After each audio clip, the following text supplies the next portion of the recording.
Здравствуйте, уважаемые телезрители. Вы смотрите еженедельное интервью главы Республики Ингушетия Инузбека Бамангиреевича Евкурова. Инузбек Бамангиреевич, Калшин. В первую очередь затронем тему открытия объекта в республике. 14 марта в Карабулаке открыли новую школу на 540 мест. А в селе Яндаре открылся Дом культуры. Вы вместе с министром Российской Федерации по делам Северного Кавказа Львом Кузнецовым присутствовали на открытии этих объектов. Насколько они соответствуют требованиям? Ассаламу алейкум, масни дядь Холчин, ваша катридалши дохолт. Добрый день, дорогие жители республики. Если бы они не были бы важны, необходимы, и требований к этим объектам, конечно, не было бы такого пристального и внимания, как со стороны руководства страны, ведь и Министерства по делам Северного Кавказа, и полномочного представителя в Северо-Кавказском федеральном округе. Президентом страны поставлена задача минимизировать вообще угрозу возникновения трехсменки, и вообще ее ликвидировать и минимизировать ее угрозу возникновения. И снизит двухсменку в школах. Это раз. Вообще закрыть тему с очередностью в дошкольных учреждениях. Это два. И третий вопрос – это улучшить качество образования. И сами объекты образования, они должны быть построены по новому облику. Именно по теме нового облика образовательных учреждений был даже Госсовет, где Министерством образования и науки после Госсовета были розданы паспорта так называемых новых школ, да, облика новой школы. Мы еще до этого начинали уже делать новые облики. Если смотреть первые школы, которые мы начинали, и те школы, которые сейчас строим, это, конечно, разница огромная. Начиная от цветовой гаммы, заканчивая определенными такими новыми совершенствованными как механизмами, как и интерактивные доски, и компьютерные классы, которые заточены не просто как класс для обучения, а еще заточены на то, чтобы там проводить определенные, в том числе, уроки, подготовки по информатике. Плюс внедрение новых стандартов, не нарушая общие государственные стандарты образовательные. Это те же шахматные уроки. Если в целом в стране шахматный урок появляется только в этом году, в новом учебном году будет как предмет, не знаю, обязательно, не обязательно, то мы уже 1,5 года уже внедрили шахматные уроки. И мне очень приятно, когда дети любого уровня уже на «ты» с шахматами, они играют в шахматы. И открытые новые школы и Дом культуры, они, конечно, отвечают требованиям, они соответствуют там и качеству, и такой цветовой хорошей гамме. И самое главное, что они создают такой хороший домашний уют для детишек. Если школу брать, а если Дом культуры, конечно, это такой центр притяжения для села, и жители с удовольствием приветствуют такие открытия, такие начинания. Но мы по домам культуры сейчас задача не просто там кружки организовать или там сходы населенных пунктов, а организовать показ фильмов. Начинать хотя бы с мультиков для детей, ну и потом уже переходить для взрослых детей. На этом открытие социальных объектов не завершилось. 16 марта для жителей микрорайона Юбилейного на Назране открыли новую школу и детский сад. На открытии этих объектов присутствовал полномочный представитель президента ВСКФУ Олег Белавинцев. Насколько почетному гостю понравились эти объекты и когда дети начнут в них обучение? Ну, не понравиться такие объекты не могут. Просто супер хорошие объекты. И в Карабулаке школа, и вот вчерашние садики школа. Микрорайон построен очень хорошо, в удобном месте. И ну, надо еще раз подчеркнуть, что мы все эти объекты строим довольно с такими большими проблемами, с утыканиями определенных земельных споров. Почему? Потому что былые времена почему-то все земли просто так с молотка незаконно раздавались. Или же люди просто заходили, кому-то там брали бумагу с печатью, не оформляя, и дальше этой бумагой пытаются ходить и воздействовать на подрядчиков, на власть в плане, что это наша земля. И вот эти 13 гектаров земли, они вот в таком там состоянии были. И вот мы на этих 13 гектаров земли построили красивый, хороший микрорайон. В шаговой доступности там же, ну, ребенок, выйдя из дома, из квартиры, дойдет до садика, до школы и вернется домой совершенно не испачкав обувь. То есть все цивильно, все красиво, все хорошо.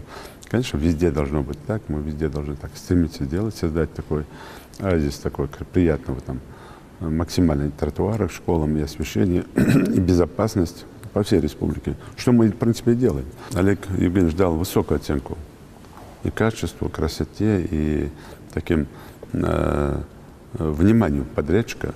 И сам подрядчик там молодец в том числе, и дополнительно интерактивные доски поставил, дополнительное оборудование дал. И это тоже приветствуется, это тоже подрядчик молодец, он с душой относится к этим задачам.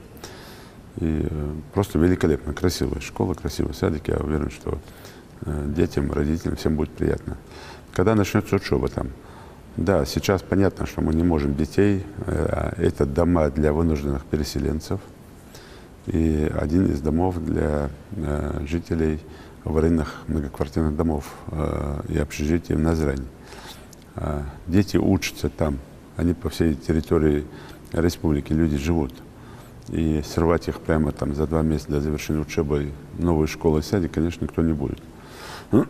Поэтому мы рассчитываем, что люди, уже списки есть, уже люди обращаются.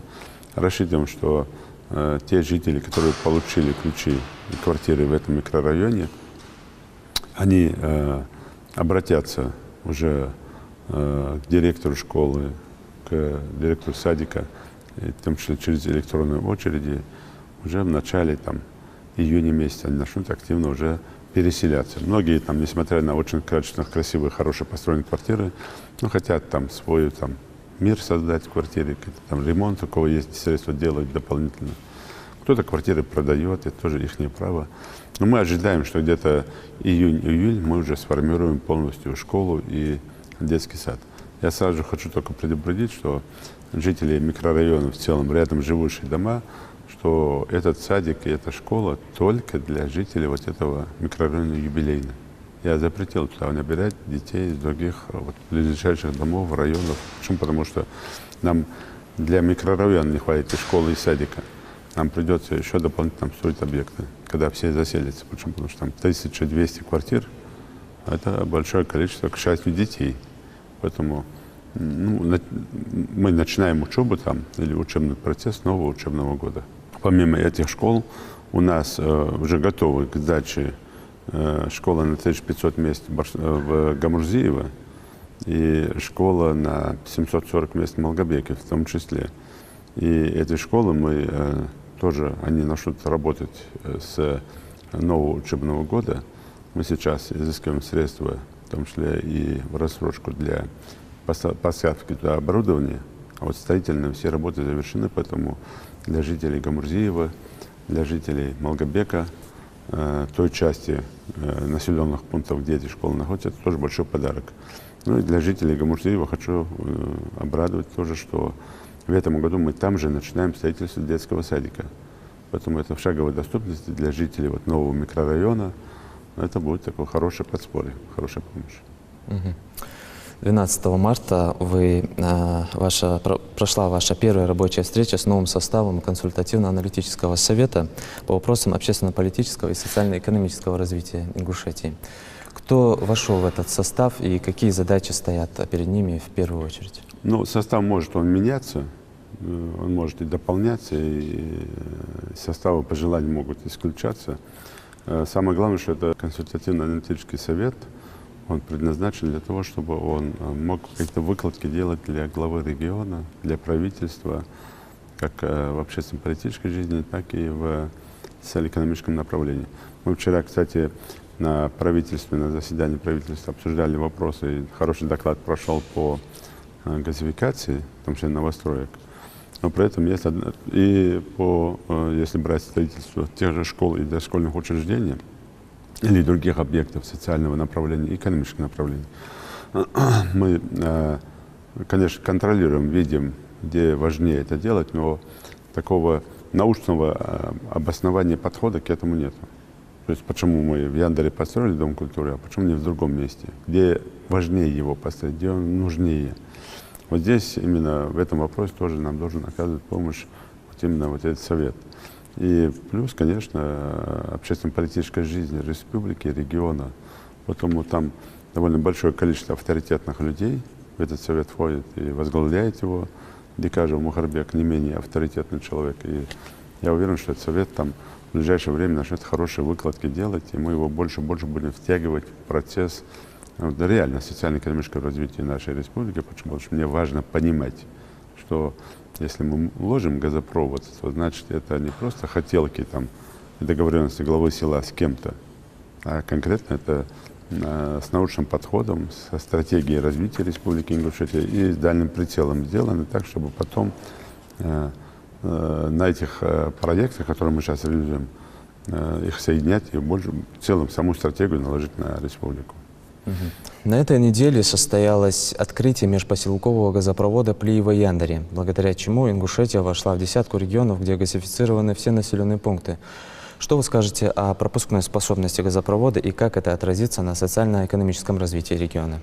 Алексей Борисович Миллер, я скоро буду встречаться с ним, и в целом «Газпром» и другие госкомпании относятся с уважением к республике и помогают нам. И мы один из субъектов там, в десятке регионов, где идет такая колоссальная помощь. Мы в этом году где-то начали и должны завершить более 400 километров газификации и новостроек, огромное количество улиц там, и так далее, и так далее. Это дорогого стоит, и программа эта длится до 2020 года. В том числе со следующего года мы начинаем реконструкцию старых газопроводов. Как сейчас мы открыли новый реконструированный газопровод Плиево-Яндари.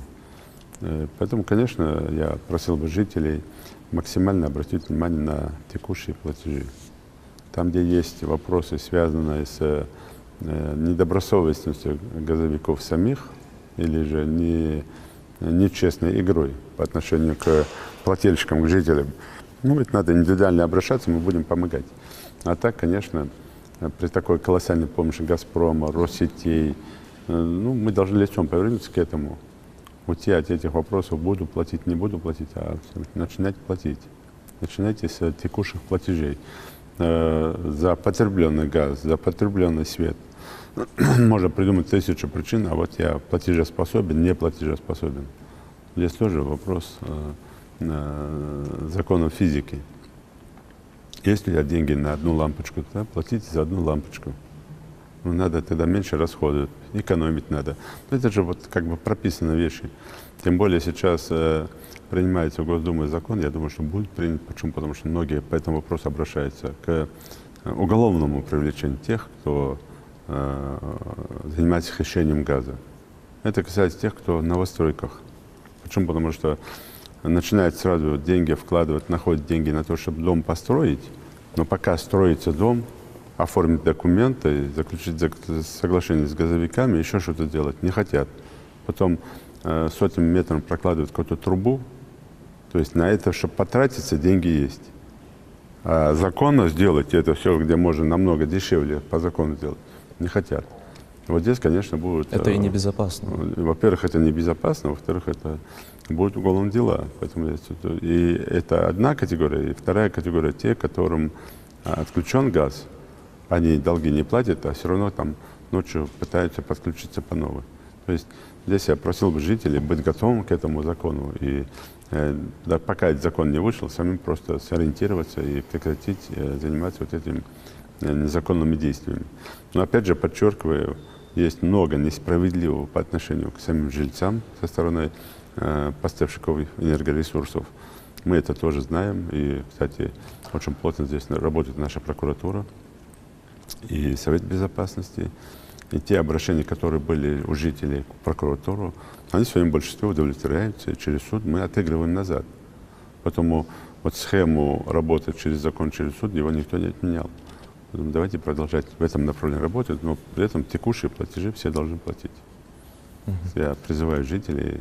И это тоже помощь и мне, и власти в целом. И плюс, я уже говорил не раз об этом, деньги, вот инвестиции. Мы сегодня по линии «Газпрома» и энергосетей, Россетей, можем огромную сумму инвестиций в республику завести и на дошкольные учреждения, и на дороги, и на тротуары, и на спортивные объекты, если мы будем текущими платежами заниматься и платить 100% за то, что потребляешь. Я сторонник того, чтобы защищать любого, с кого требуют деньги, если он не потреблял. Вот если ты потребляешь, будь добр, плати.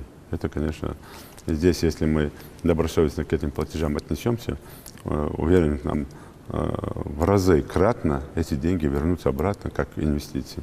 В Ингушетии в январе и феврале текущего года за ежемесячные выплаты за первого ребенка обратилось 74 семьи. По данным Минздрава, за эти 2 месяца у нас родилось 207 первенцев. Как вы считаете, почему люди не обращаются за такой весомой поддержкой государства? Да, это такой очень сильный, очень хороший подарок власти федерального центра. И странно, что люди 10 тысяч или 9 тысяч с копейками рублей в течение 1,5 лет на поддержание. Я тоже сам удивлен, почему люди не обращаются. Но я здесь думаю, что каким-то образом местные органы власти, в том числе наше правительство, не совсем правильно или не совсем как-то довели условия.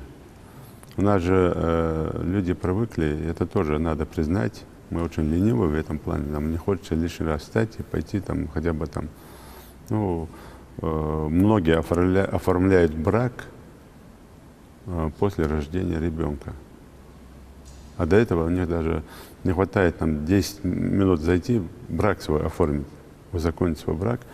Они это считают, что по шариату они сделали, и на этом все закончилось. Но светская жизнь не остановилась. И когда ребенок рождается, люди начинают после этого эту круговерть. Метрическое выписывание, это выписывание, значит, брак надо оформить. Когда это можно после свадьбы спокойно, никто же не просит в ЗАГС приходить жениху с невестой. Приехала эта девушка со своей свекровью вместе или с кем-то, с подружкой, быстро оформили, и 5 секунд все делаете. Почему-то не делают. И то же самое, наверное, здесь. Просто лень лишний раз пойти это все оформить. Надо все домой приносить. Я уверен, что если бы этим людям, которые оставшиеся, это такая же тема, как по материнскому капиталу. Сейчас придет какая-нибудь совершенно незнакомая женщина, постучится и скажет: вот вам это, вот я вам справку, 5 тысяч мне, а 4 900 вам. Многие согласятся даже на это, лишь бы самой не пойти ничего не делать. Потом это показывает о том, что не совсем такое отношение к такому подарку, который сделал федеральный центр к этой маме. Не нуждаются, значит. И здесь вопрос, сейчас комиссия работает, почему эти люди вообще тогда попали в список, если не нуждаются. Почему? Потому что там есть не каждая мать может обратиться или получить эти деньги. Обратиться могут все, но комиссия проверяет, и если средний прожиточный минимум выше, то тогда они не имеют права получения этих денег. И значит, те, кто обратился, наверное, не нуждаются в деньгах. Значит, там комиссия их пропустила неправильно. Вот здесь надо подумать, поработать и максимально посмотреть, почему люди не получают. Я думаю, что когда мы несколько фактов таких покажем, люди уже активно пойдут получать эти деньги. На заседании Координационного совета по обеспечению правопорядка в республике вам доложили о ситуации с подростковой преступностью в регионе. По итогам 2017 года на учет поставлено 48 несовершеннолетних.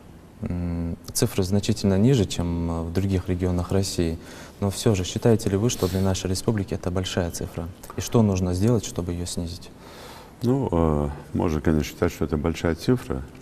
Мы сегодня видим не только там, где сироты, они-то в основном там, где сироты, они родственники умерших родителей, они какое-то внимание, Далгошлот Бенчан, какое-то внимание уделяют. А вот для меня странно, когда беспризорниками несовершеннолетних, которых ставят на учет, являются при живых родителях.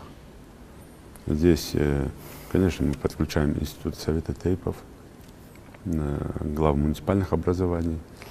Она цифра небольшая, но для республики, может, она так режет слух. Почему? Потому что все знают, что это за дети, чьи они. Вот недавно мне уполномоченная по правам ребенка докладывала, как у одного там отца там детей вроде бы забирает, отдают в интернат, у них снова забирает и заставляет попрошайничать.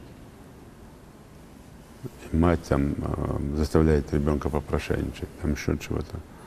Здесь надо с местными органами власти разбираться. Потом, когда мы смотрим семейный доход этих людей, там в пределах где-то как минимум 20 тысяч рублей в месяц. Куда эти деньги идут, тоже непонятно. И заниматься там через опекунство, через какие-то механизмы сложно, но этим надо заниматься. Но все-таки, конечно, эта проблема, она была, есть и будет всегда при любом там совершенном государстве. И вот там ребенка одного показывают, хороший ребенок, мальчик, но никак его не могут там, в том числе и при нормальных условиях дома, удержать дома. Он постоянно убегает. Его же в клетку не закроешь. И какой механизм ему придумать так, чтобы ему понравилось в одном месте находиться. Даже было предложение передать его в Горский кадетский корпус. Ну, там по образованию берут, там еще учиться надо, еще что-то надо делать. Еще неизвестно, что он там сотворит.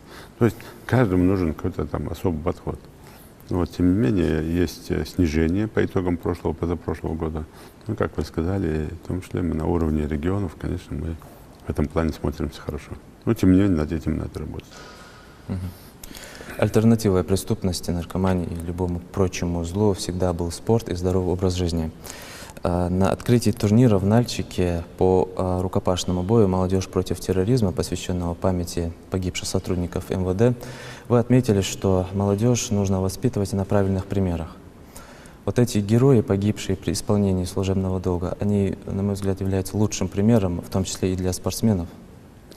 Ну, знаете как, и погибшие, Бенчан Алгаштолта, и живущие, любой человек может явиться примером. Я уже приводил всегда пример нашего Катиева Ахмеда, бывшего секретаря Совета Безопасности, Сулбека Асканова и других там наших людей, которых нет в живых. И они и после смерти продолжают делать добро, творить добро для республики. Посмотрите, в Рязани там, или в Саратовской области, или в других местах, в регионах, там, Калиматов, Алихан, Самаре, там целый бульвар. То есть открывается много вот этих проектов. И вот эти люди, наши патриоты, наши жители, наши братья с вами, они продолжают и после смерти творить добро. И смотря на это, молодежь, конечно, должна ориентироваться. Не обязательно быть полицейским, например. Не обязательно совершать какой-то там подвиг там, смертельный. Была живая трагическая гибель Далгештолта Лейлы Албагачевой. Но она сама просто из-за своей такой настырности, характера вошла в историю. В историю вышла за орбиту Ингушетии. В хорошем смысле слова. Здесь, конечно, молодые ребята на таких турнирах тоже должны понимать, что ты участвуешь на турнирах в память о погибших людях, сотрудниках, которые отдали свою жизнь за мир, за спокойствие, за светлое будущее. И на этом примере сам должен воспитываться спортсмен, и своих детей воспитывать. И понимать, что рано или поздно там, он должен добиться такого результата, чтобы в честь него уже были турниры. Не обязательно погибать, даже при жизни. Поэтому вот здесь эти примеры не яркие. И спасибо я хочу сказать здесь руководителю главка МВД по Серковскому федеральному округу Сергею Викторовичу Бачурину и главе своему коллеге, другу, брату Юрию Александровичу Кокову, главе Кабардино-Балкарии, за то, что они вот такую площадку создали для спортсменов. Ну и плюс это еще одна площадка для того, чтобы наши спортсмены могли бы там лишний раз принять участие в соревнованиях. Почему? Потому что чем больше количество участия в соревнованиях в год, тем больше опыта набирают спортсмены и организаторы спорта. В ходе совещания, посвященного теме производства и реализации продукции растениеводства в республике вы запретили реализовывать урожай озимых культур с полей. С чем связано вот этот запрет? Нет, я не запретил с полей реализовывать, я запретил реализовывать все бесконтрольно. Не может директор ГУПа, тем более, и руководитель КФХ вне плана что-то там творить. У нас как получается? Приезжает там комиссия на поле, там КФХ, а там руководитель КФХ может сказать, это мое личное дело. Это так не бывает. Так пароходы не ходят. Это ему землю под условие государство выделило в аренду. А может быть, бессрочная аренда. Еще как. Но там есть конкретно прописанные обязанности государства перед этим человеком, ну и права человека этого, ну и обязанности этого человека перед государством. И что он должен выращивать, какие культуры выращивать, как обрабатывать эту землю. А у нас многие КФХшники, так называемые, они землю передают в СУП, даже в СУП аренду, и как феодалы на государственной земле себе зарабатывают. При этом совершенно не отвечая за содержание этой земли.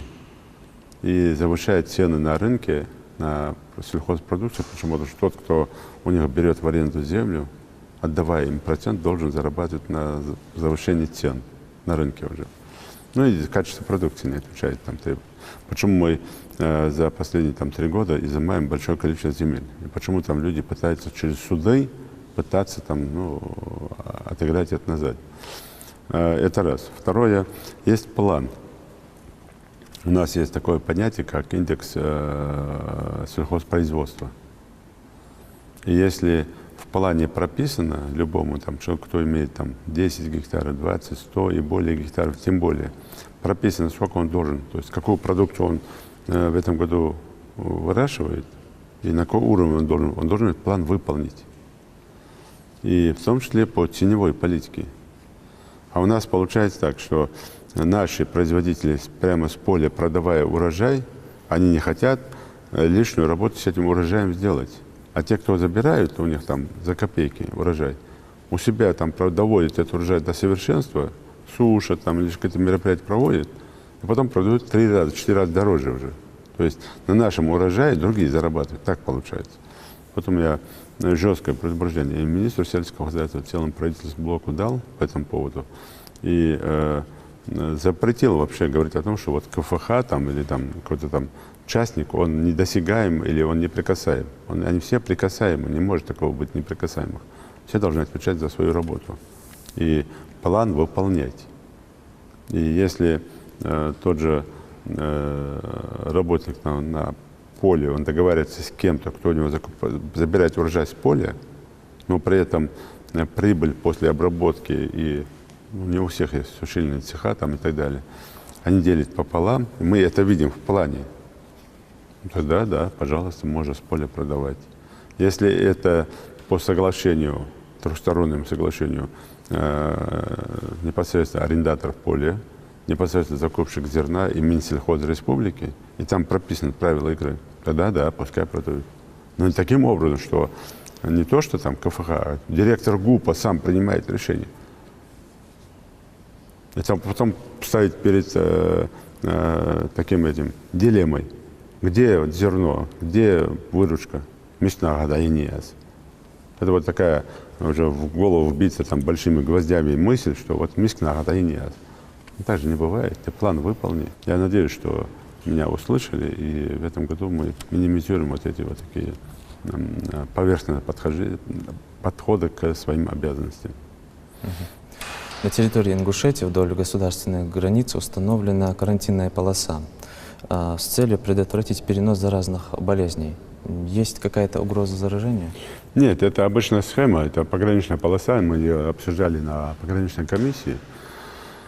У нас, в принципе, если вдоль государственной границы, если брать с Грузией, у нас нет соприкосновения напрямую через жителей, населенные пункты, нет близко со стороны Грузии таких населенных пунктов, которые контактируют с нашим населением. То есть нет таких дорог или общения транспортных развязок. Поэтому, конечно, мы говорим о разносчиках болезней диких зверей, будь это кабаны или будь это другие животные. Вот про них разговор и контроль вот этой карантинной полосы, она предназначена. И это обычная схема, здесь нет ничего такого сверхъестественного или там угрозы, что есть какая-то там болезнь или со стороны Грузии, или с нашей стороны.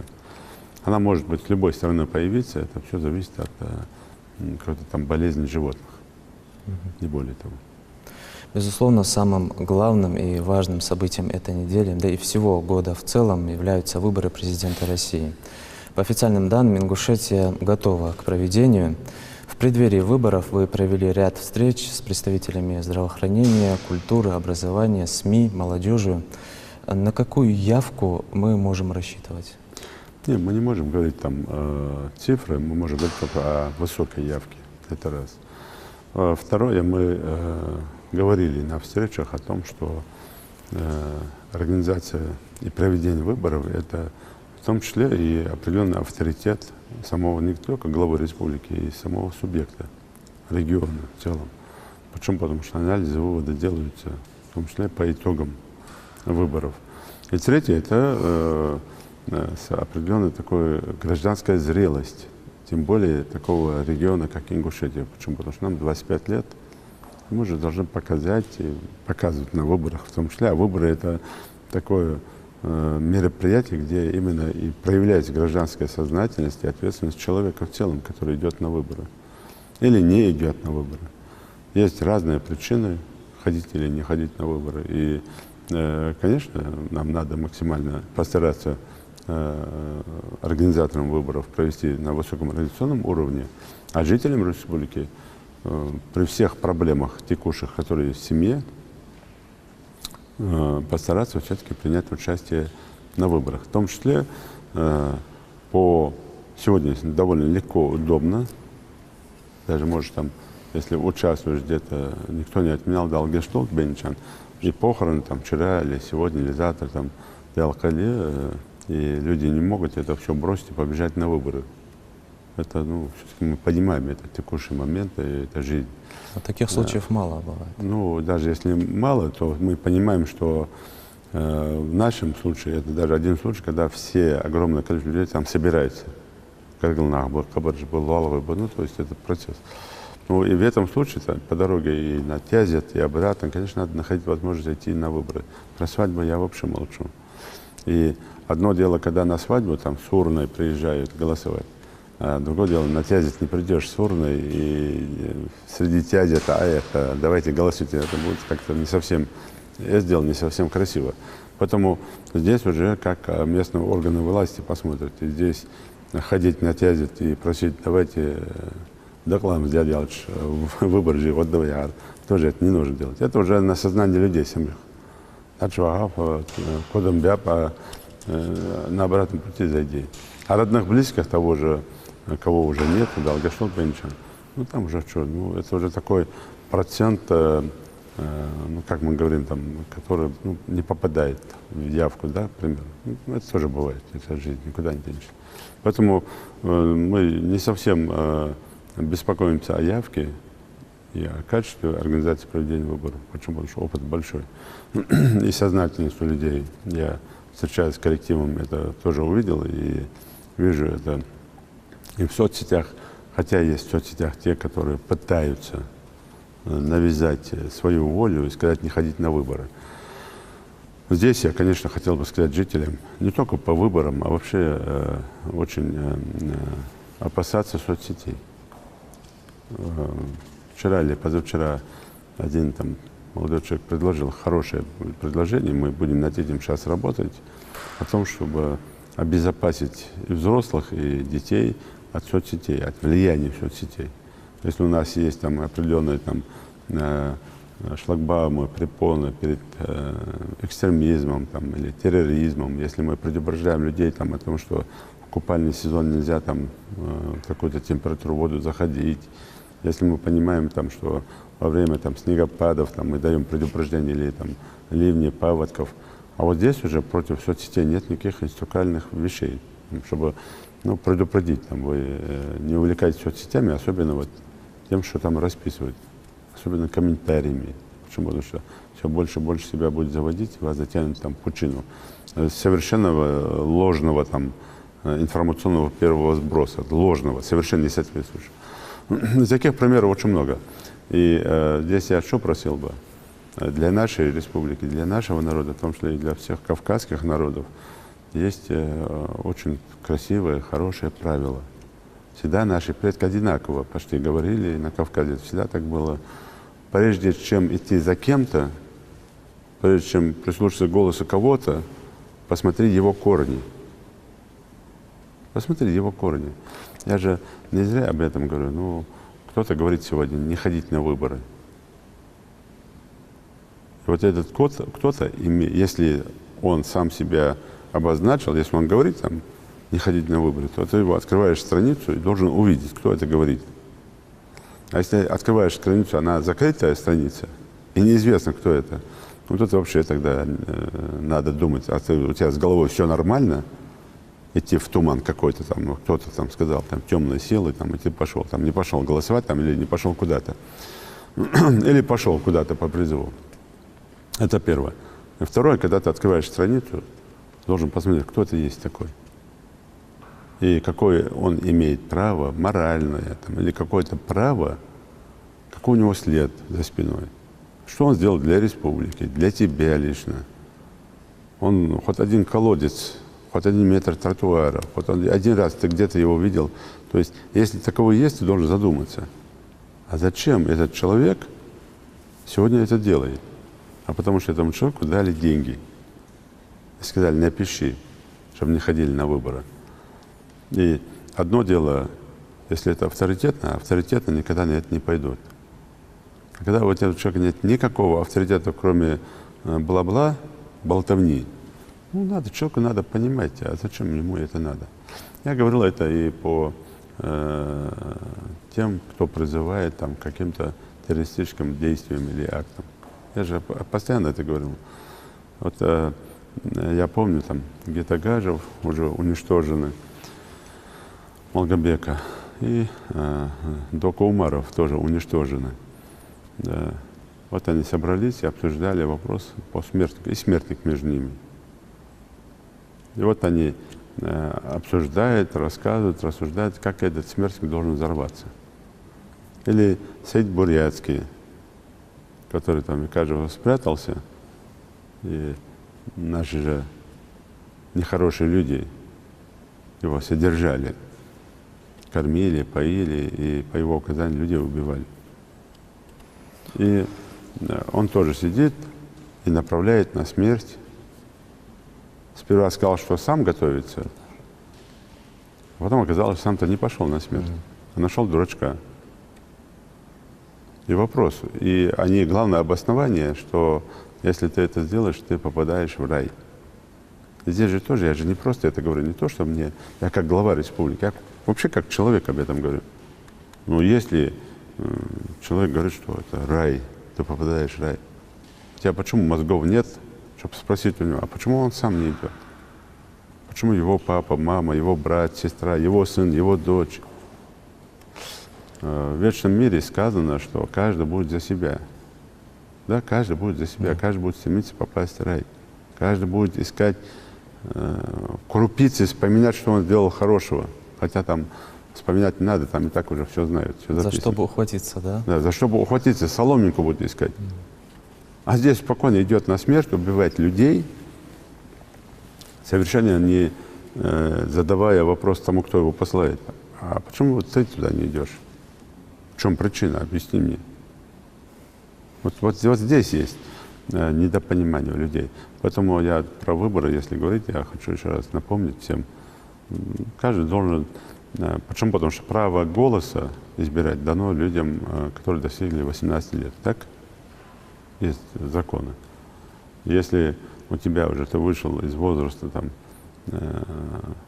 такого, что тебе доверяют голосовать, значит, закон, власть, и всем определено, что у тебя есть уже какие-то мозги отвечать за себя. А в рамках религии ты вообще в 15 лет уже должен уже сам осознанно относиться к своей жизни, максимально осознанно относиться. Поэтому вот эти две параллели надо учитывать, и молодому человеку надо понимать. идти на выборы, не идти на выборы не потому, что ему говорят там, иди или не иди, а потому, что он должен сам осознанно подойти. Он кто есть вообще в жизни? И кем он хочет быть завтра? Где он может, хочет или жить и все остальное. А те, кто сегодня говорят не ходить на выборы, ну, эти люди, получающие нашу пенсию государственную, все блага, услуги, в том числе многие проживающие в Москве. Приехать сюда или там интернет забросить, не ходить на выборы. Но при этом, если там бинокль посмотреть, мы увидим, как он там сам идет на выборы. Вот вам и тема. Но самое главное, еще раз подчеркиваю, не слушайте чужих дядь. Я сейчас уже только что сказал об этом.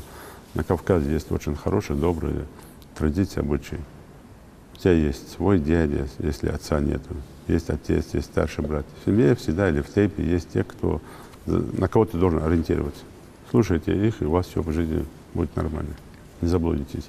Поэтому еще раз, не нарушая законы Российской Федерации, потому что избирательного характера, просто говорю, есть возможность идти на выборы. Не находите причины, чтобы не пойти, а найдите причину, чтобы пойти. Что ж, это были все вопросы. Благодарим вас за интервью. Уважаемые телезрители, вы смотрели еженедельное интервью главы Республики Ингушетия Юнусбека Бамангиреевича Евкурова. Спасибо за внимание и всего доброго.